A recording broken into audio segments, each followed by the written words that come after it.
Alors Céline, c'est donc une entrée. Vous avez travaillé la ricotta. Alors c'est une semaine spéciale noix. Voilà. Donc vous nous proposez quoi? Une entrée? Une entrée ce matin. Donc du coup j'ai voulu changer un petit peu de la classique ricotta qu'on met souvent dans les lasagnes. On fait des lasagnes épinards ricotta ou fourrées dans des desserts aussi comme les cannolis.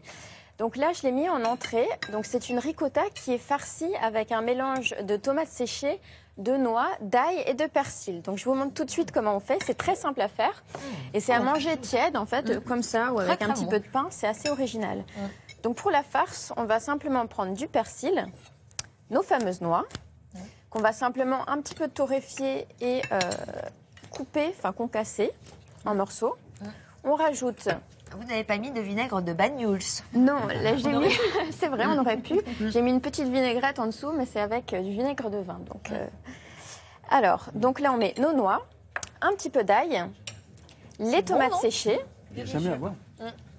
Et ensuite, on va, en fait, la touche originale, il y a un petit goût citronné à l'intérieur de la ricotta.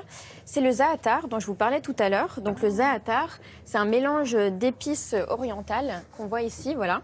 Donc c'est un mélange qu'on peut faire aussi chez soi avec du sésame grillé.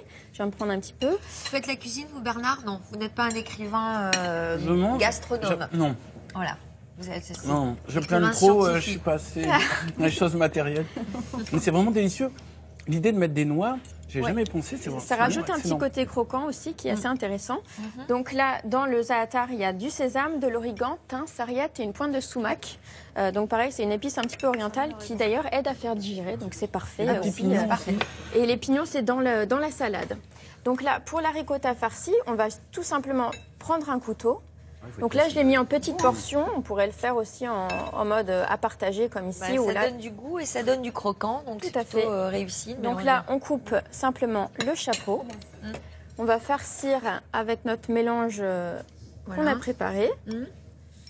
On va remettre le chapeau, un filet d'huile d'olive. Et ça, j'ai fait cuire au four sur des tomates. Pourquoi sur des tomates? Parce qu'après, c'est très délicat à reposer aussi sur l'assiette. Donc du coup, c'est la petite astuce pour pouvoir facilement les retirer du plat du four. Donc là, je vais remettre. Hop. Ça paraît toujours facile. C'est pas très compliqué là. Non, c'est pas très compliqué. Donc vous faites cuire sur un litre de tomates crues. Donc, ici, on met des tomates crues tout simplement. On va mettre un filet d'huile d'olive. Notre ricotta. Donc là... la bonne idée, c'est de farcir, n'est-ce pas, Louise? Exactement. De farcir la ricotta, c'est original. C'est simple et rapide et c'est impressionnant. Et vous faites ça, vous faites cuire combien de temps? Donc à peu près 15 minutes à 180 degrés. Et on le déguste tiède, c'est toujours meilleur parce que ça rajoute un petit coup... Enfin, ça développe toutes les saveurs quand il est dégusté tiède et non froid. Génial.